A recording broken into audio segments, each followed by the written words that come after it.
this has been a fantastic opportunity for me because last year before the event was even done, Joe and I were already talking about what we're going to do this year.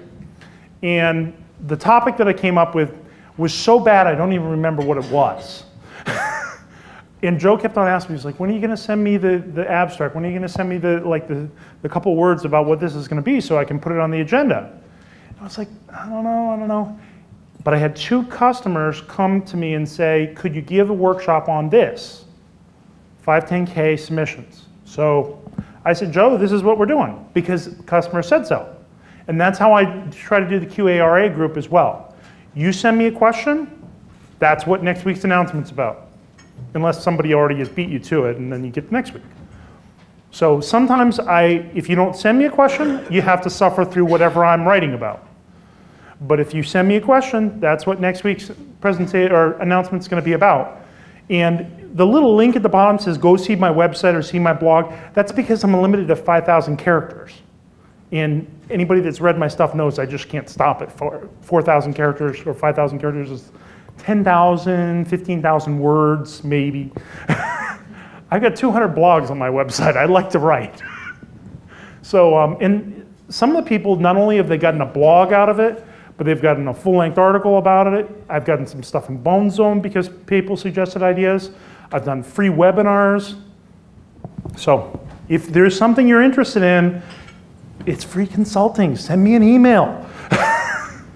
And if I don't know the answer, then I have wonderful people like this that have bailed me out on numerous occasions. And I mean bailed me out like, sort of like an old college buddy would, you know, when you can't call your wife because you're in jail.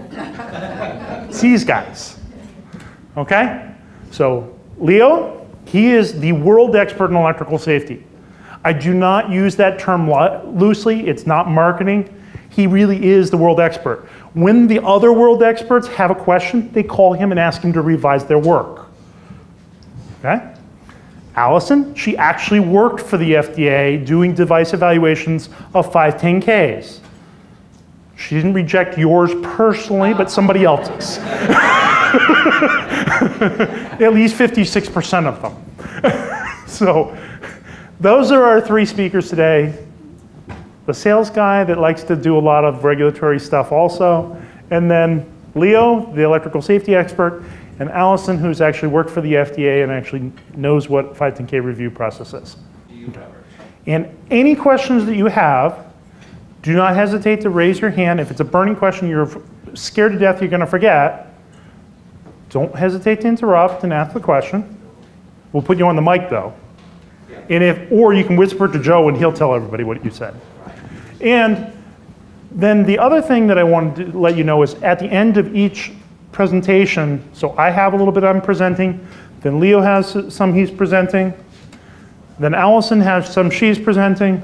So after each speaker is done with their section, we're going to have a Q&A session as well. So you'll have multiple QA sessions, because otherwise all the questions would be at the end about cybersecurity. And you know, honestly, who really cares that much about cybersecurity? That's where we're starting tomorrow morning. I know.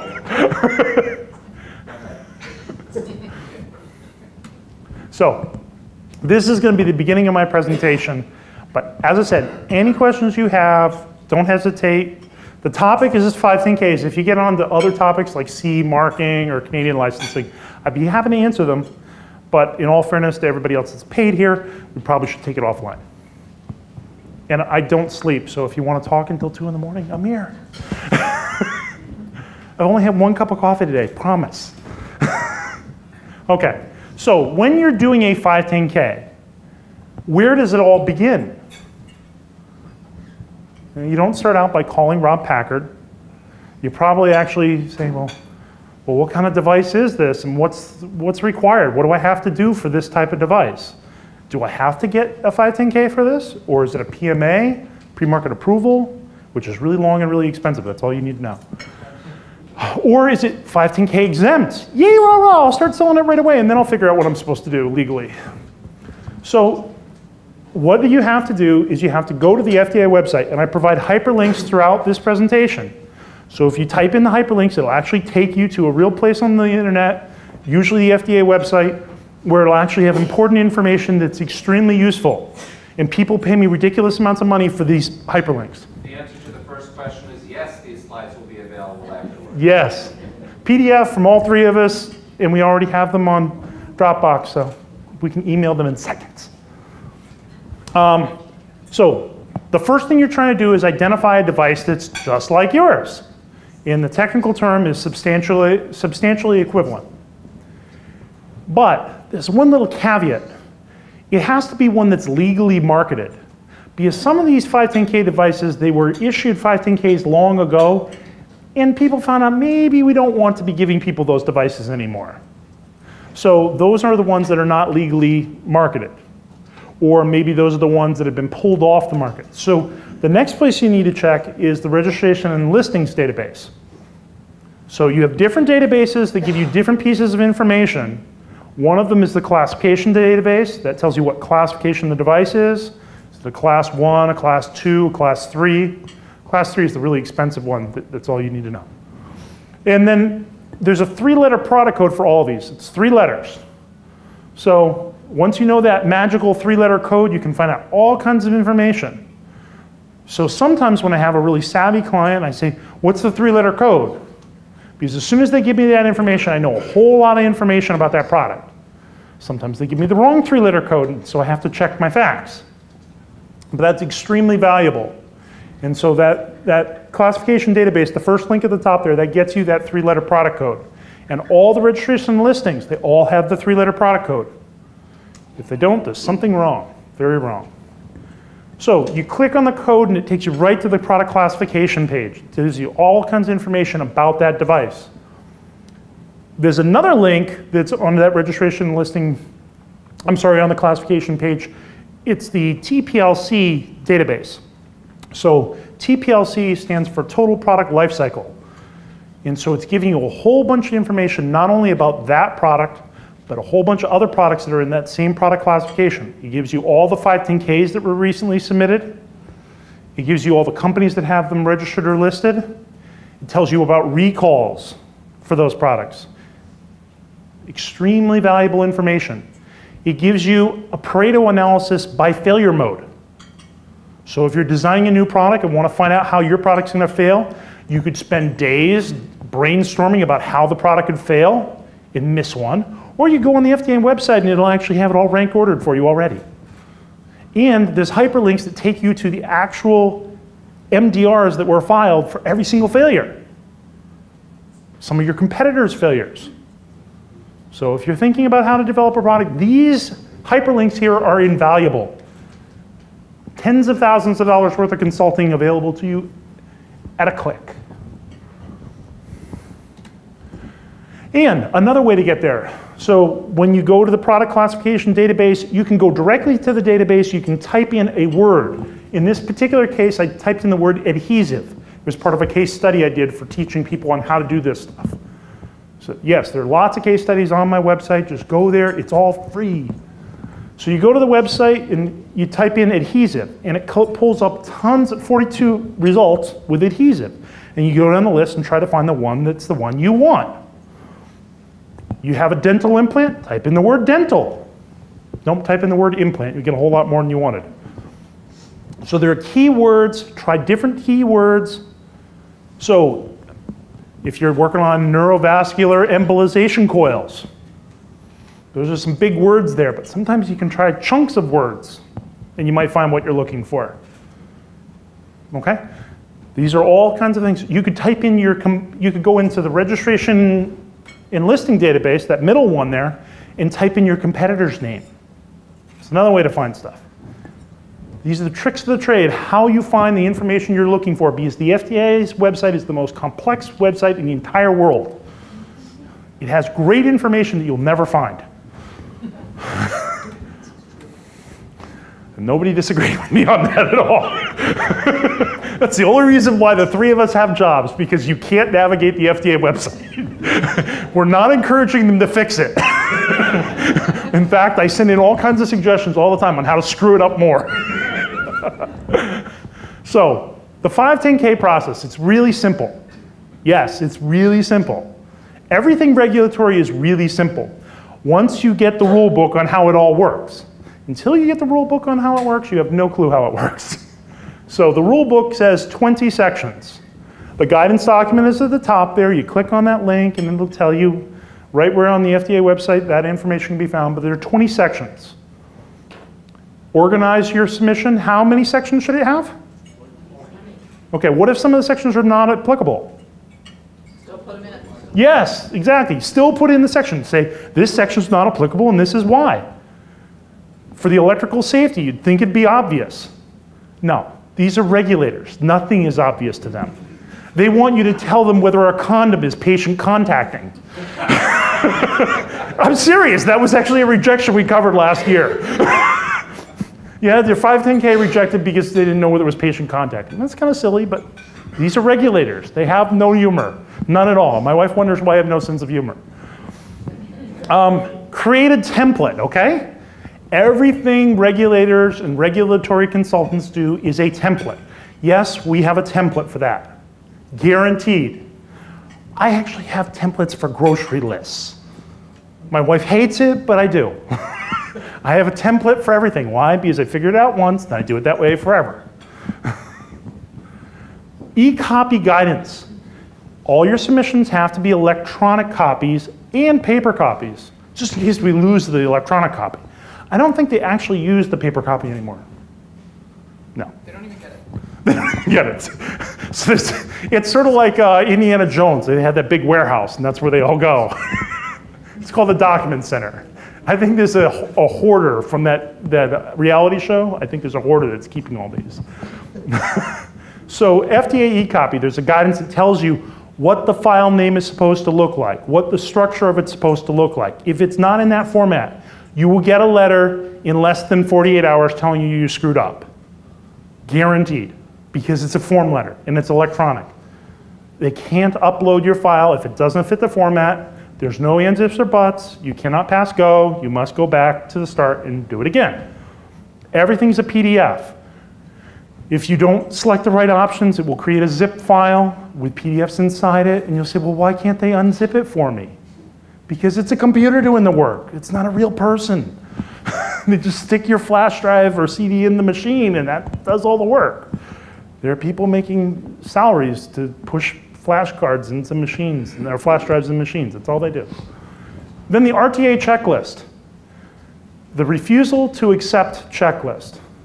It's a very long checklist that we talked about last year, and we'll talk about it more today. Leo's going to be talking about that. But the RTA checklist tells you why 56% of the submissions will be rejected for silly reasons. Why? Because the reviewer couldn't find it where they were expecting it. They have a checklist. It comes in a certain order. Give them that information in that order. I will say that probably 10 more times in the next 3 hours. Put it in the order the guidance document says. Because if you go out of order, they won't be able to find it.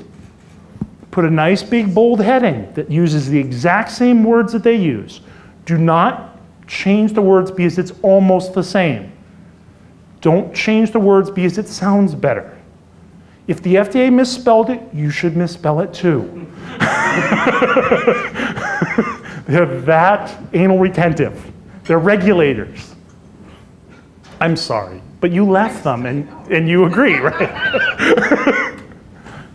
So I actually published a blog, and I actually did a webinar and a whole bunch of things about how to use the table of contents.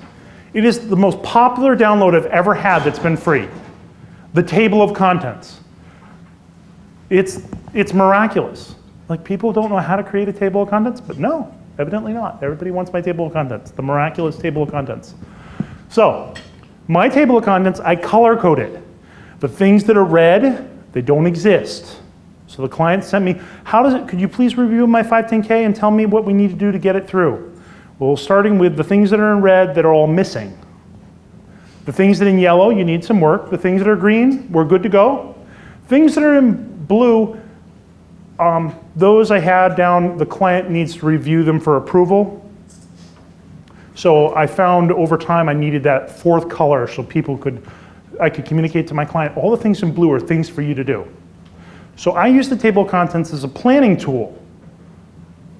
And I think the presentation title was 510K project management. So it was how to manage a 510K. This is how I manage 510Ks. Here's an example of it. So when you ask for my 510K free download, you type in your information, you get the template that's in Word format, but also I think there's an automatic email that comes to you that's this Excel spreadsheet, and that's what I use. Team member selection. Believe it or not, one person cannot easily create a 510K all by themselves. Given an unlimited time and unlimited resources, I can do anything. Probably even land on the moon. But you don't have that big a budget. So, the best way to do these 510K projects is as teams. And that's why we have two other people at the table here. These people are the real experts. Everybody I hire, they know more than I do about one area of special expertise. That's how you get these projects done. Medical devices are too complex now for one person to do it. So when you have a design team, everybody on that team should know how to write their section of a 510K. If you don't train them on how to do a 510K in their sections, then you're going to have to hire one of us to do that section. And we're more than happy to write it. I will have Allison write biocompatibility sections all day long for you, and she will do it better than anybody you've ever seen. But if you train your own biocompatibility expert to do it, then you won't need to hire her. If you have an electrical safety section, hire Leo. He'll do them better than anybody you've ever seen. He's got section 17 down. Or you could train your electrical safety expert on how to do section 17. You don't need one person in your organization to be your 510K guru and manage all the sections. The person that is the 510K guru manages the table of contents, and that's all they manage. They're the project leader. They're the design team leader. They keep all the minions working on the project and doing their part. So one of them is going to be a biocompatibility expert, one of them is going to be a sterilization expert, one of them is going to be an electrical safety expert. You need many experts to get a 510K through nowadays. Or you're developing another Band-Aid that nobody needs. So my point on this particular slide was, I kind of broke up the 20 sections into who they are and how they might be grouped together. Sections 1, 3, and 6, I tend to have those as boilerplate sections. It's a template. Those are things that whoever the team leader is could very easily do. Any of the sections that are not applicable, that person could do those sections too. They're fully capable of writing a sentence that says, the electrical safety section is not applicable because this is not an electronic device. You don't need to say anything more than that. You don't get extra credit for longer words. Declaration of conformity. People that really love to use Acrobat and love to type in standard numbers, like Leo. I give it to whoever has those standards, so that's who gets to do it. But if you have somebody in your organization that really loves standards and really loves dot control and really loves Acrobat, that's your person to assign this section to. It's the most painful section ever. And if you don't have Acrobat, don't even bother. It's a disaster. Biocompatibility and sterility. You know in your organization who's the expert on that. Nobody likes to talk to them. The person that thinks that mold is fun. Okay? Software and EMC, that's why Leo's here. Labeling. Make your marketing person own this and make it one of the first deliverables. Because if the marketing person cannot get you an IFU and a label early in the project, you won't find out that they want to say this cures cancer until the very end and we don't have the performance data to get it by. What is IFU? Instructions for use. Okay? So it's the really long document that tells how the device works and all the things you're not supposed to do that nobody reads and throws it in the garbage. That's what it is. Also directions for use, owner's manual, service manual, they all fall in that category. It's labeling. Performance testing. This is where the rubber meets the road. It is the critical path item in your project. It's the last thing that will be done. It's guaranteed to be overdue. It's guaranteed to cost 10 times what you thought it was going to cost. And it's the most important part of your whole entire submission, because every part of your submission is going to reference this section. So sections 18, 19, 20, and possibly sections 7 and 8, depending on if you have a clinical study or not. Or you might have some non-applicable sections there, like we're making Band-Aids, so we're not going to do a clinical study on Band-Aids. The most critical sections, I think I'm going to cover this more than once. These are absolutely critical. The first section, it's the first section I do, it's section 4. I do not follow the order when I'm building the 510K. I submit it in the order, but I don't build it that way. The first thing I start on is the performance sections in the previous slide, 18, 19, 20, because they take the longest. But then the very next thing I'm working on to try to finish is indications for use. Why? I'll explain later. But it's really important you do that section first. Device description. Especially important if you're going to be outsourcing any part of the 510K to a consultant, because the 510K consultant has no idea what your device does. They work on all kinds of devices. They want to know what's different about yours, and the best place to start is the device description. If you happen to have a technical file or a design dossier from Europe already, that's already in there. Just give them that section. That's what they want, and they'll put it in their template. The third section I do, substantial equivalence. So we're going to spend quite a bit of time on that in the second half of this presentation. The 510K summary, that's the part that's public and everybody will see. So that's very important. In the last section I do is the executive summary. Why? It's an executive summary. You shouldn't be able to write it until you've written all the other sections. I know you've heard that before about executive summaries. So this should not be new, but everybody seems to want to write that section first. Write it last. And the RTA checklist. Leo's going to talk about that. But the RTA checklist, make sure you go through that RTA checklist very carefully and do not skip anything, because otherwise you'll have a letter in 14 days you didn't want. Why I cover section 4 first? It's short. Good place to start. I can actually check off something I did. Number 2, it's mandatory. You can't do a 510K submission with not applicable for that section. Won't work. It can be completed even if you have no idea what the device is going to look like, because all it is what the device is supposed to do. It's supposed to cure cancer. Okay, that's my intended use. But that's a drug claim, so you can't do that anyway. But if it's going to have an intended use, that can be done before we even design the device, because it's not a device description. It's the intended use. That's why you need to design the device and then write the description of the device and include some pictures. The header at the top of the section, it's going to give me important information like the name of the device, which should be the same throughout the entire submission. You can get an RTA letter just by having a different header on pages. Yes, you can. It's been done. The content also includes information about the primary predicate. Okay, so that's something that should be included here. And the indications for use have to match up with the applicable classification and regulations for that classification. So if you're trying to make everybody believe that your Band-Aid can cure cancer, you need to find a predicate out there that has the same claim. You won't find one, but you can look. I'll charge you by the hour, I'll look for you. So that's what you have to do. Section 4, and I'll take you through it in detail. Okay? Look at all the places the indications for use appear. That's one of the reasons why this is so important. Look at all the places the indication gets copied. And when I say copied, copy and paste. Do not deviate, do not paraphrase, do not make it almost the same. Copy and paste. Section 4, or I'm sorry, the way I like to structure my 510Ks, you have a choice. You can have one really gigantic PDF, not a good idea, but you can. The FDA allows it. Or you can have 20 smaller PDFs. I like that approach. So I put 20 folders with a bunch of PDFs in each folder.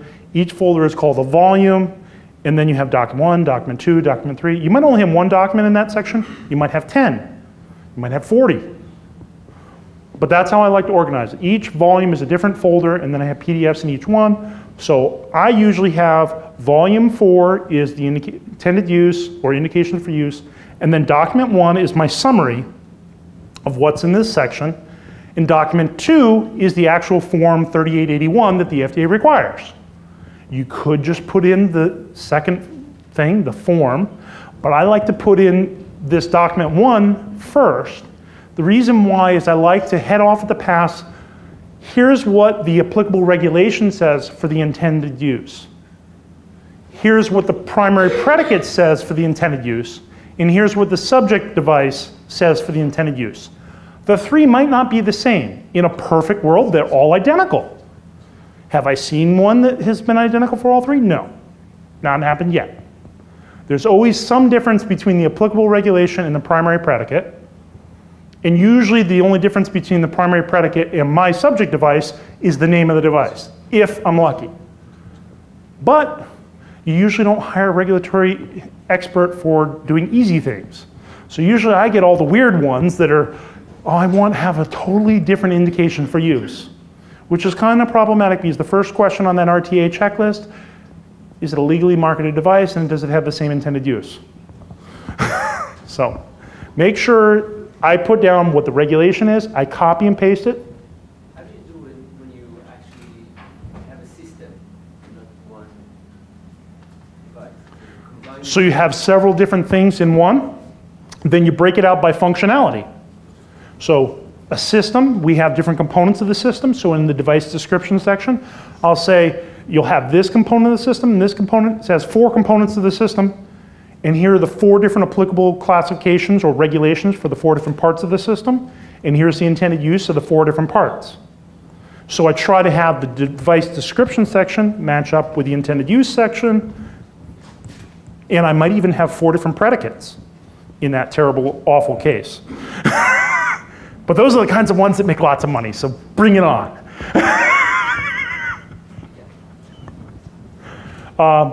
The last piece there, I put a reference at the bottom of document 1 to document 2, which is just another PDF, but it's form 3881 from the FDA.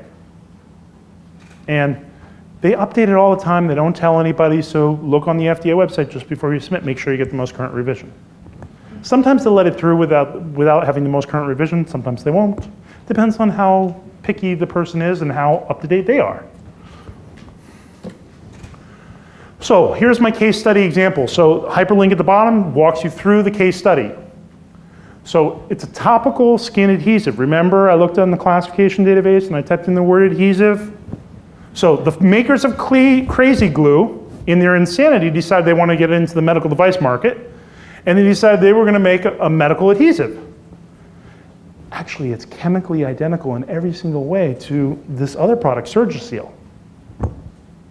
So, no, that would be illegal. You can't do that. So, special controls guidance document. They actually have a guidance document that tells you step by step all the performance testing you have to do.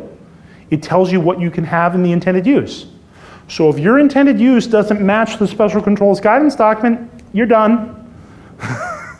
If it doesn't match your predicate, you're done. 2 quick ways to get a failure, an RTA letter. I've actually had somebody come to me and say, could you help us with this? We don't understand why we got an RTA. I'm like, because you forgot this sentence. You're like, you're kidding us. I'm like, no, that's why. You missed this sentence in the intended use, that's all. All it takes is one little slip up and they can reject it. Usually on the 14th day, just before Christmas. I'm not kidding, it really happens. The Friday before Christmas, I had a wheelchair application get rejected. Multiple predicates to choose with the MPN code. So MPN is the 3-letter product classification code for a topical skin adhesive. And so you might have multiple predicates to choose from in that group because there are lots of topical adhesives. They're all Crazy Glue, chemically. And they all have the exact same intended use because the special controls guidance document says so. They all pass the same exact performance testing. The only difference is the packaging in the pretty picture on them, honestly. Because the FDA says so. Now, when I talked before about what I put in document 1, I put a copy of what's in the regulations. So, tissue adhesive for topical approximation, okay? And so it actually tells me what the intended use is. Intended for topical closure of surgical incision, including laparoscopic, blah, blah, blah. That's what I put in, verbatim. Why? Because the document says so. Don't put a whole lot of thought into this. It's not a novel. Just copy and paste. No benefits of not plagiarizing. Plagiarize. GE people should be awesome at this. Anybody get that joke? Anybody work at GE? Steal shamelessly, isn't their motto? Oh, sorry. No ex-GE people here to laugh. Okay, the indication for use. This is exactly what I would put in. Verbatim, copy and paste it right in. I'd even use this font. That way they know I copy and pasted it out of regulations because nobody uses that font anymore. Just the FDA. So, primary predicate. I chose Surgiseal. Copy and paste it verbatim right in there. So I'd say this is what the regulation says, this is what the primary predicate says, and then mine is going to be exactly like that. There's the primary predicate. Look, the difference between that slide and this slide. What's the difference? The name, that's it. That's how easy this is. You've just finished a whole section on your 510K. How hard was that? You get 19 more to go. It's the most important section. Everybody screws this up at least once in their career. Trust me. And here's the fantastic form, and I even provide a hyperlink. This is the form you use. It has 4 sections. What's the bottom section? Anybody in the room know? Anybody know what the bottom section is? I'll give you a hint. It's a checkbox. What's the bottom checkboxes? What's the matter? You can't read 20-point font from 500 feet away? It says here, prescription use and over-the-counter use. You have to check one or both of those. That's section 4 of this form. Very, very important. If you don't get it right the first time, you might have to pay another $5 grand and go through a whole another 90 days of this just to get the other box checked off because somebody forgot to. Yeah, I had one of those. I had somebody say, could you please submit another 510K because we forgot to check the box. That's why you do this one first. Do this form first. So over the counter means I can sell it over the counter. I don't need a prescription. Prescription use doesn't necessarily mean I'm going to write a script for everything, but it means it's going to be used by a healthcare professional. It's not going to be something I can buy at CVS. So what happens if you start with a healthcare professional and then do in-home use or over-the-counter? What would you do? That's a special 510K or an abbreviated 510K or a traditional 510K, all because you didn't check the other box. So is there any harm in checking both boxes if you don't know where it's going to be? If your predicate is not checked for both boxes, you might have a problem. That's a great question, though. That's exactly the trap you fall into. Sometimes you need a secondary predicate that is the same intended use and it has both boxes checked, or maybe that's your primary predicate. But if you're trying to get an OTC device, and there are none on the market, maybe you're just going to submit. Somebody had to be first. Yeah, so you might be the first one, but you'll have to submit that. That's when you need our help, probably. But if you can find one that's OTC, go for that one, because then it's the exact same intended use. That's the first question they ask. It's so much harder to prove that it's the same if it's not the same intended use. It's so much easier to make something that looks totally different and smells totally different and powered a different way, convince the FDA that those are the same. But if this form is not the same, you're dead in the water right off the bat. So I'm going to get rolling so we keep on track. Refuse to accept process, something I just learned about recently myself. It is quite a long list. As you can see, this is a physical checklist, just to give you a little breadth of idea. So the main idea is to identify missing elements that are administrative, supposedly, but we have heard over the years that's not the case. It gets into some substantive review, which is a problem because that's not the intention. So the goal is, does it meet a minimum threshold, which is this checklist? It's a very long checklist. And it's confusing. It covers all the different 510Ks. There's different checklists for each one. And the reviewers hate it, but they have no choice, they have to use it. And there's a clock, which Rob already talked about a little bit, that within 2 days, typically, you get a rejection letter, but that's not the timeline. I think it's 7 days, actually, from the Document Control Center. So they want to make sure you have the proper user fee, depending on if you're a small business or just a regular submission, a different type of submission, and that you have the e-copy. And I guess also the paper copy, which I just learned about. So here's a timeline that's on the FDA website, and I just highlighting the first 2 sections, because that's really the RTA process. Then it switches over to the bigger review process. So if you pass the Document Control Center, you get assigned to a branch, or division, I should say, and then it's assigned to a branch. And they start the review, and the timeline goes on. Let me go on.